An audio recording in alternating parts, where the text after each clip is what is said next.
بسم اللہ الرحمن الرحیم۔ اگلا جی لیکچر ہے ہمارا پاکستان پیپلز پارٹی، پیج نمبر 515۔ ہم پڑھ رہے تھے پاکستان کی سیاسی جماعتیں اور اہم شخصیات۔ پہلے سیاسی جماعتیں ہم پڑھ رہے تھے، اس میں آخری جماعت کے بارے میں آج ہم پڑھیں گے۔ پاکستان کی مشہور پارٹی ہے پاکستان پیپلز پارٹی۔ اس کے قیام کے بارے میں دیکھتے ہیں کہ پیپلز پارٹی کے جو بانی ہیں وہ ذوالفقار علی بھٹو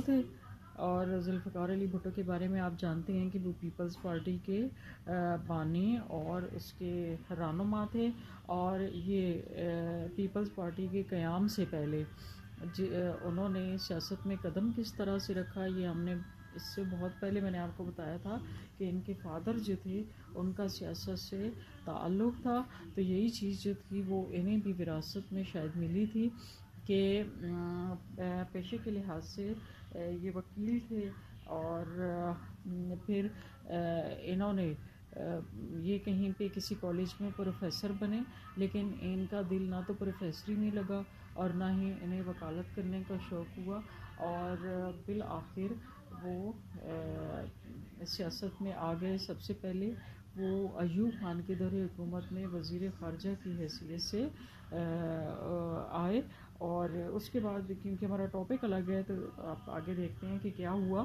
اعلان تاشکند کے فوراً بعد انہوں نے عموری حکومت سے علیحدگی اختیار کر لی، کیونکہ وہاں پر جو ایوب خان نے سمجھوتے کیے تھے یہ اس سے متفق نہ ہوئے، اور کیونکہ وہ عوام کے بھی پسندیدہ فیصلہ تھا یہ، جس کی پیروی ذوالفقار علی بھٹو کر رہے تھے، یعنی جس طرح وہ نہیں چاہتے تھے اسی طرح سے عوام بھی نہیں چاہتے تھے، تو حکومت چھوڑنے پر انہیں پھر عوام کی بہت زیادہ مقبولیت ملی، اور اسی مقبولیت کے پیش نظر پھر انہوں نے اپنی پارٹی یعنی پیپلز پارٹی بنا لی۔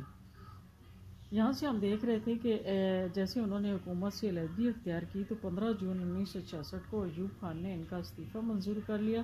تاشکند میں اپنے موقف کی بنا پر وہ عوام میں مقبول ہو گئے تھے۔ لاہور اسٹیشن پر ان کا ولولہ انگیز استقبال کیا گیا۔ حکومت نے جب ان پر مقدمہ چلایا تو انہوں نے حلفیہ بیان میں اپنے نصب العین کی وضاحت ان الفاظ میں کی کہ میری جدوجہد کا کمال قومی احیاء ہے، میں قائد اعظم اور اقبال کا جھنڈا سر بلند رکھنا چاہتا ہوں تاکہ دنیا پر ثابت کر دیا جائے کہ عوام کی یہ مملکت اوج کمال کو پہنچ سکتی ہے، اور جس آزادی اور مساوات سے اسلام نے تہذیب کا چراغ روشن کیا، اس سے بہرور انسان کے مقصد حیات کو لباس مراد پہنا سکتی ہے۔ وہ پاکستان کی کسی سیاسی جماعت کی کارکردگی، قیادت اور پروگرام سے اتفاق نہ کرتے تھے، اس لیے انہوں نے 30 نومبر 1967 کو گلبرگ، لاہور میں ڈاکٹر مبشر حسن کی کوٹھی پر ایک جلسے میں پیپلز پارٹی کی بنیاد رکھی۔ اس کنونشن میں ڈاکٹر مبشر حسن، جے اے رحیم، میر رسول بخش تالپور، شیخ محمد رشید، خورشید حسن میر، معراج محمد خان، ملک نوید احمد، ملک حامد سرفراز اور غلام محمد اور بیگم آباد احمد خان شریک تھے۔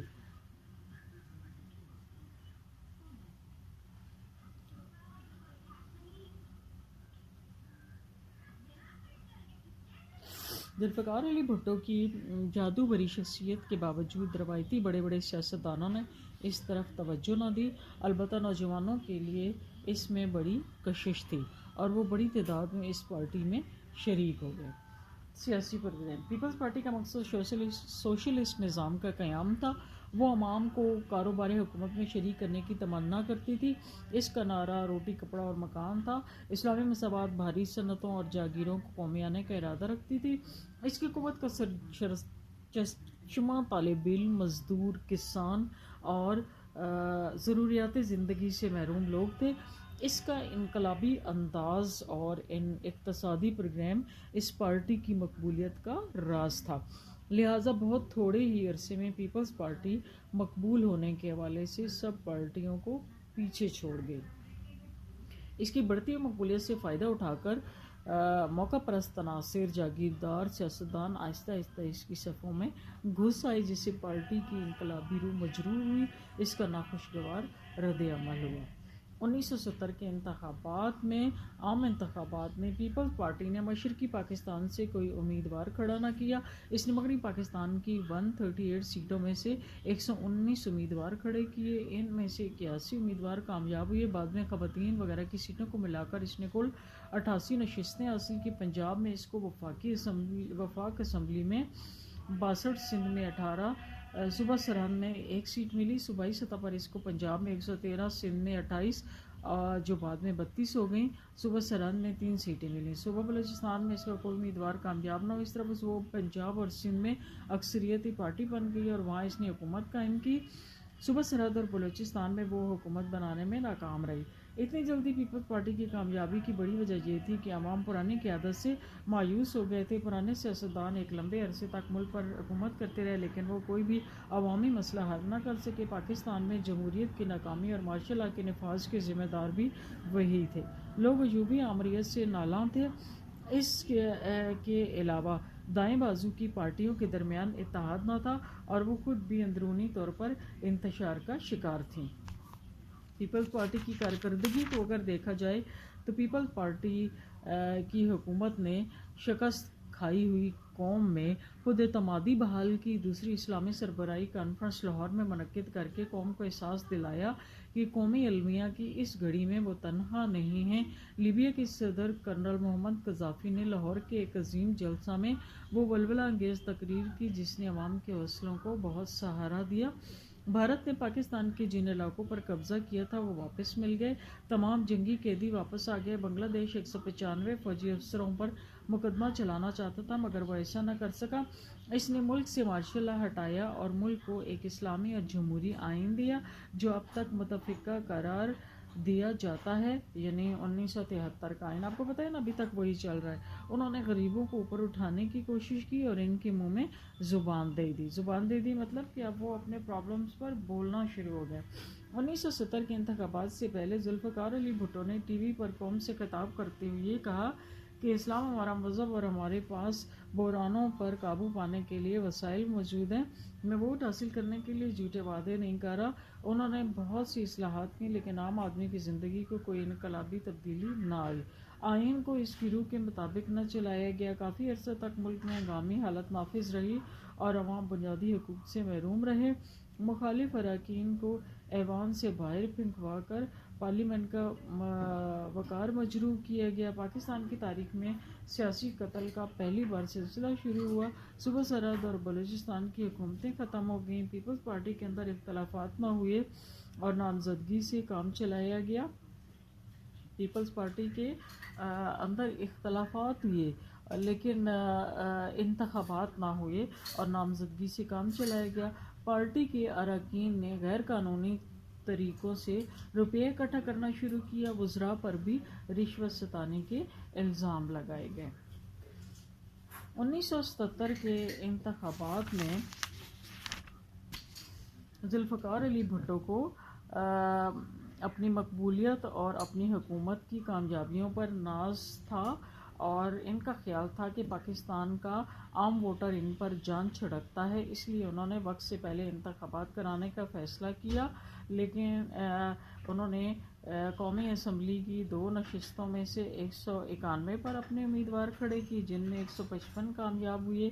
پاکستان قومی اتحاد کو صرف 36 نشستوں پر کامیابی ہوئی. اس پر قومی اتحاد نے دھاندلی کا الزام لگایا. اس دھاندلی میں صرف پنجاب اور سندھ شامل تھے. صوبہ سرحد اور بلوچستان کی کسی سیٹ کے لیے دھاندلی کا الزام نہ لگایا گیا. اس مقام سے حکومت کے خلاف تحریک چلی اور 5 جولائی کو حکومت کا تختہ الٹ کر جنرل ضیاء الحق برسر اقتدار آ گئے.